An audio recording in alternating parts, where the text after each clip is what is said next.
शहर दमिश्क से कुछ फासले पर हामिद अपने पुराने से घर में अपनी बीवी और 3 बेटों के साथ रहता था। ये घर उनके वालिद का बनाया हुआ था जो अपने वक्त के एक कामयाब ताजिर थे।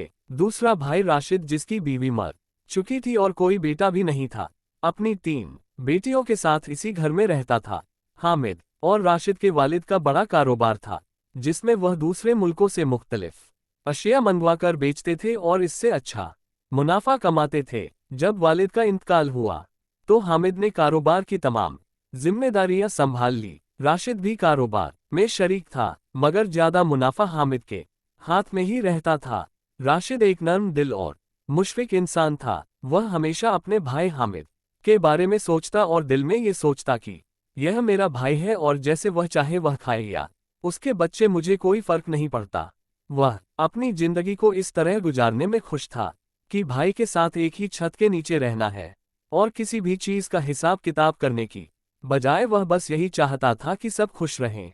हामिद के 3 बेटे अच्छी जगहों पर तालीम हासिल कर रहे थे और खुद भी कारोबार से काफी मालदार हो चुका था। उसके पास पैसों की कमी नहीं थी और वह सारे पैसे अपने बच्चों पर खर्च करता था ताकि उनका मुस्तकबल रोशन हो। दोनों भाई मिलकर कारोबार चला रहे थे और ऐसा ही वक्त गुजर रहा था। दिन महीनों और महीने सालों में बदल गए और तवील अरसा गुजर गया।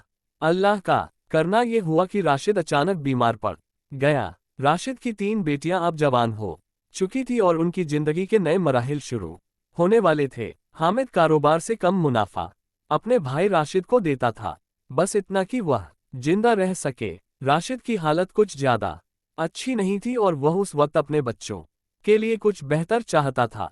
दूसरी तरफ हामिद के बेटे भी अब जवान हो चुके थे और तालीम मुकम्मल करने के बाद अब एक नया मसला था और वह था शादी का। राशिद के दिल में यह तमन्ना थी कि वह अपनी 3 बेटियों को अपने ही घर में ब्याह दे।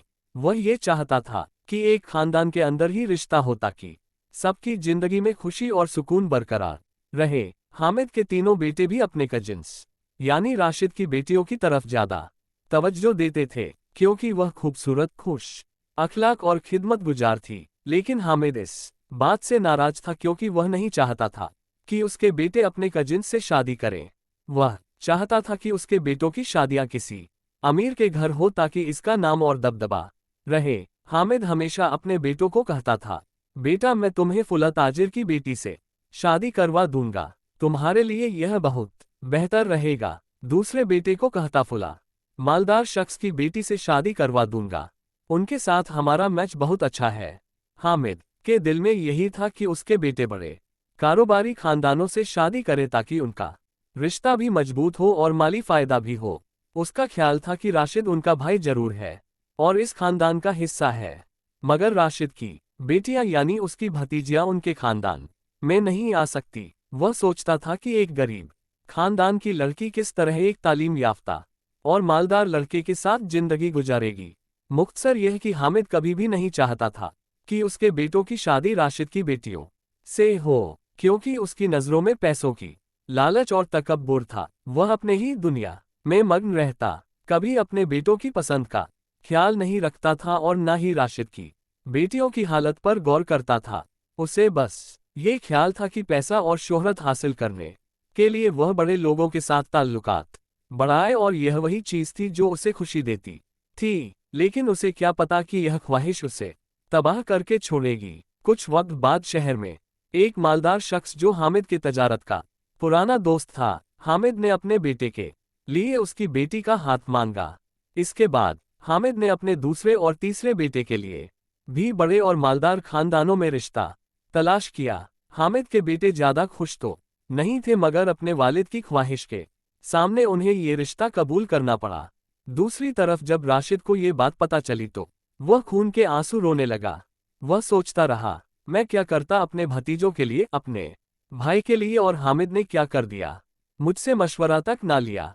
घर की इतनी बड़ी खुशी थी और मुझे शरीक करना भी उन्हें गवारा ना था। जब वह अपनी बेटियों को देखता तो दिल में गम का पहाड़ टूटता और दीवार की तरफ मुंह करके रोता था। वह जानता था कि अब उसकी बेटियों का कोई आसरा नहीं था सिवाय अल्लाह के। अल्लाह की जात पर भरोसा था, मगर दिल में एक करब था कि उसकी बेटियां अब कहाँ जाएंगी। लेकिन कभी कभार ऐसा भी होता है कि अल्लाह का इम्तिहान इंसान को ज्यादा मजबूत बनाता है और यह अल्लाह की तरफ से एक आजमाइश होती है। राशिद को भी यही समझना पड़ा कि अल्लाह के सिवा किसी पर भी मुकम्मल भरोसा नहीं किया जा सकता और यही सच्चाई थी जिसे वह दिल में कबूल करता था। हामिद ने राशिद को शादी की दावत दी और अपनी भतीजियों को भी बताया कि वह जरूर आए। हामिद ने कहा, लड़कियों, तुम्हारे 3 भाइयों की शादियां हैं और सारा काम तुम्हें ही करना है। मेहमानों का इंतजाम और बाकी तमाम काम तुम्हें ही संभालना होगा। लेकिन याद रखो, ये सब मालदार और बड़े लोग हैं, कोई बेवकूफ़ी ना कर बैठना, मेरी नाक कट जाएगी। हामिद ने यह बातें बार बार तकब्बुर और खुदगर्जी के साथ कही। दूसरी तरफ राशिद की तीनों बेटियों के दिल में अपने कजिन्स के लिए एक गहरा प्यार था, लेकिन वह बेचारी कुछ नहीं कर सकती थी। वह सिर्फ बेबसी में अपने वालिद की खिदमत करती रही और अल्लाह से अच्छे और बेहतर रिश्तों की दुआ करती रही। उनकी जिंदगी में खामोशी थी और वह अपनी तकदीर के सामने बेबस होकर बस अल्लाह से बरकत की तवक्को करती थी। राशिद कारोबार का आधा शरीक था।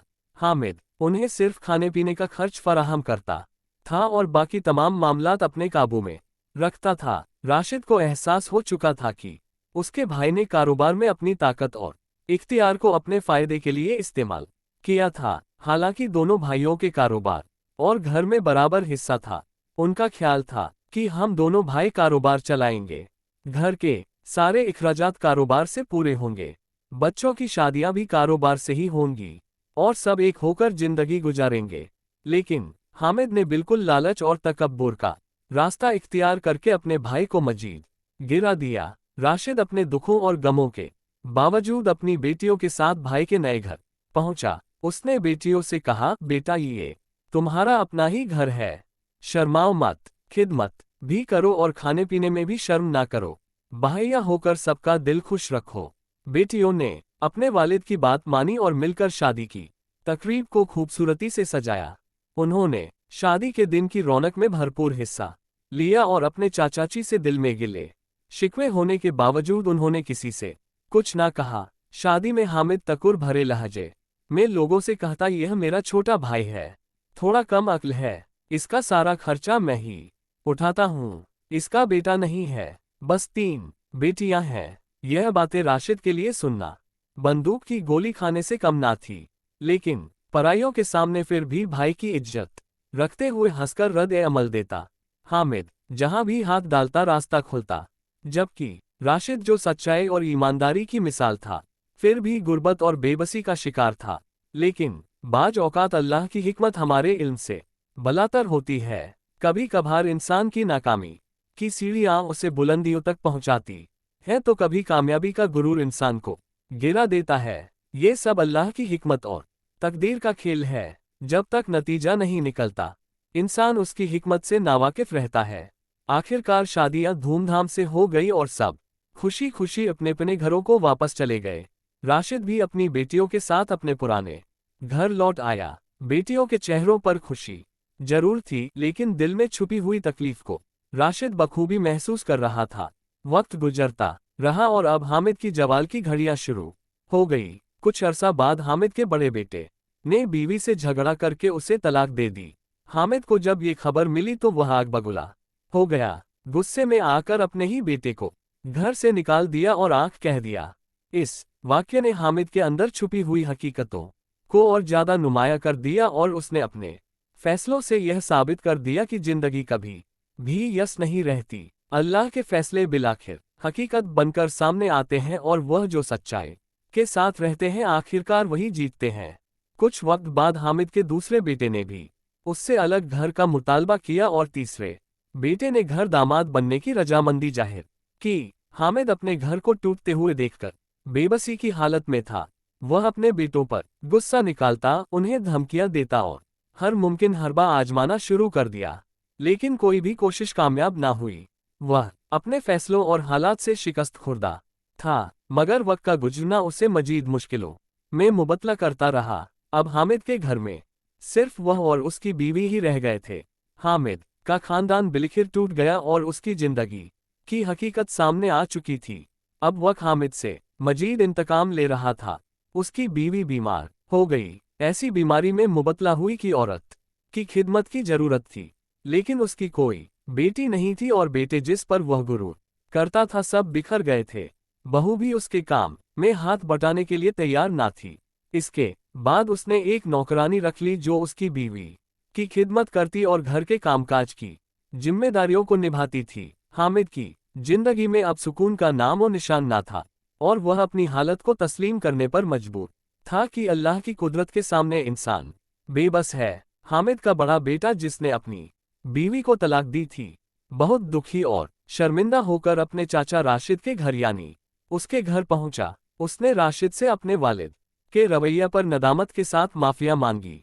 राशिद जो कि एक बड़े दिल वाले इंसान थे ने उसे तसल्ली देते हुए कहा, बेटा कोई बात नहीं, वह भी मेरा बड़ा भाई है, मैं तो उनके थप्पड़ भी बर्दाश्त कर सकता हूँ। राशिद ने अपने भतीजे को बहुत समझाया और कहा, जाओ अपने बाप से माफी मांगो, तुमने बहुत बड़ी गलती की है, एक लड़की का घर बर्बाद कर दिया है और यह बहुत बड़ा जुर्म है। जब तुम्हारे वालिद ने अच्छे घराने में तुम्हारी शादी करा दी थी तो तुम्हें जिंदगी गुजारनी चाहिए थी, क्योंकि वह सब कुछ तुम्हारे लिए कर रहे थे। लेकिन हामिद का बेटा जो दिल में गहरी समझ बूझ लेकर आया था, अब सब कुछ समझ चुका था। उसे यह हकीकत समझ आ गई कि उसके वालिद ने ये सब कुछ सिर्फ लालच और तकब्बुर के लिए किया था।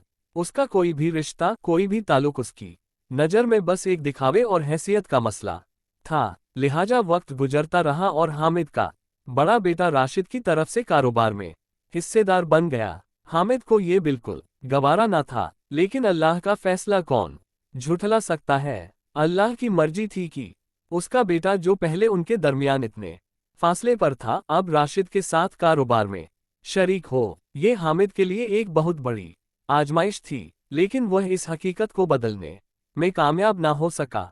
वक्त गुजरने के साथ हामिद की बीवी की तबीयत मजीद बिगड़ गई। नौकरानी ने भी खिदमत करने से इनकार कर दिया। बिलखिर सिर झुकाकर हामिद ने अपने भाई राशिद से कहा, राशिद मेरी बीवी की हालत बहुत खराब है, कोई खिदमत करने वाला नहीं है, क्या तुम अपनी बेटियों को हमारे घर भेज सकते हो? ये सुनकर राशिद बहुत गमगीन हुआ। हामिद का बड़ा बेटा रोता हुआ राशिद के साथ घर पहुंचा। जब राशिद ने हामिद की बीवी की हालत देखी तो वह शिद्दत से बेहोश पड़ी थी। राशिद ने बेटियों से कहा, जल्दी करो, सब चाची की खिदमत में लगो। हामिद का बेटा जो राशिद के साथ रहने आया था, अपनी मां को देखकर रोने लगा और फौरन उसे शहर के हकीम के पास ले गया ताकि उसकी तबीयत बेहतर हो सके। लेकिन कुछ वक्त बाद हामिद की बीवी शिद्दती मर्ज से वफात पा गई। तीनों बेटे और दो बहुएं जनाजे में शिरकत के बाद अपने घरों को वापस चले गए और हामिद अब अपने घर में अकेला रह गया। वह जो कभी अपनी ताकत और जाहो जलाल की जिंदगी गुजार रहा था, अब वही शख्स बेबस और अकेला था। हामिद अब तन्हा रह गया। घर का सन्नाटा उसके दिल पर हथौड़ों की तरह बजता। बेटों ने अपनी अपनी जिंदगी बना ली थी, बहुएं अपने अपने घरों में मशरूफ थी। कभी जिस घर में रौनकें थी, मेहमान आते जाते थे, अब वही घर उजड़ा हुआ नजर आता था। वह अपने हालात पर सोचता और पछताता, मगर पछतावे से अब कुछ हासिल ना हो सकता था। जिस ताकत और दौलत पर उसे घमंड था, वही ताकत अब उसकी तन्हाई और बेबसी का सबब बन चुकी थी। हामिद की आंखों के सामने बीते वक्त के मंजर घूमते रहते। कैसे उसने अपने भाई राशिद को जलील किया, उसकी बेटियों का मजाक उड़ाया और उसे ताना दिया कि उसके पास सिर्फ बेटियां हैं। आज वही बेटियां उसकी बीवी की खिदमत कर रही थी और वही भाई उसके बेटों को अपने कारोबार में संभाल रहा था। राशिद की जिंदगी इसके बरक्स बिल्कुल अलग थी। उसकी बेटियां बड़ी हो चुकी थी, सबकी शादियां नेक और अच्छे घरों में हो गई थी। घर में रौनक और बरकत थी। बेटियां अपने मायके आती तो माहौल चहचहाट से भर जाता। राशिद का घर हमेशा मेहमान नवाजी और मोहब्बत का मरकज बना रहा। लोग कहते थे, राशिद का घर जन्नत का टुकड़ा है, यहाँ मोहब्बत और सुकून मिलता है। राशिद का दिल भी बहुत बड़ा था। उसने कभी अपने भाई हामिद से पुरानी बातों का हिसाब नहीं लिया, बल्कि जब भी मौका आता वह उसकी मदद कर देता। लेकिन हामिद अपनी जिंदगी की हकीकत को समझ चुका था। वह जान गया था कि असल दौलत बेटे नहीं, असल ताकत अहंकार नहीं, बल्कि अच्छे रिश्ते, मोहब्बत और बेटियों जैसी रहमत होती है। वह अक्सर अकेले बैठकर रोता और कहता, काश मैंने अपने भाई राशिद का दिल ना दुखाया होता, काश मैंने अहंकार ना किया होता, काश मैं अपनी बेटियों को रहमत समझता, बोझ नहीं। मगर अब सब कुछ देर हो चुकी थी। कुछ अरसा और गुजरा। हामिद बूढ़ा और बीमार पड़ गया। बेटों ने जिम्मेदारी उठाने से इनकार कर दिया। बहुएं भी उसे बोझ समझने लगी। आखिरकार उसका बड़ा बेटा मजबूरी में उसे राशिद के पास ले आया और कहा, चाचा अब्बा बीमार हैं, आप ही इन्हें संभाल सकते हैं। राशिद का दिल भर आया। उसने अपने भाई हामिद को गले से लगाया और कहा, भाई कोई बात नहीं, ये भी इम्तिहान है, तुम अब फिक्र मत करो, मैं तुम्हारे साथ हूँ। राशिद की बेटियां हूँ जिन्होंने कभी ताने सुने थे, अब उसी हामिद की खिदमत में लग गई। वे उसे दवा देती, खाना खिलाती और इज्जत देती। हामिद ये सब देखता और आंसू बहाता। उसकी आंखों में शर्मिंदगी और पछतावे के आंसू होते। वह अक्सर कहता, राशिद तूने सचमुच मुझे हरा दिया। तेरे पास बेटियां थी लेकिन तू जीत गया। मेरे पास बेटे थे मगर मैं हार गया। असल दौलत बेटियां ही है, असल ताकत मोहब्बत और सब्र है। और आखिरकार एक दिन हामिद इसी गम और पछतावे में दुनिया से चला गया। इस कहानी से हमें यही सीख मिलती है कि बेटियां बोझ नहीं बल्कि रहमत हैं।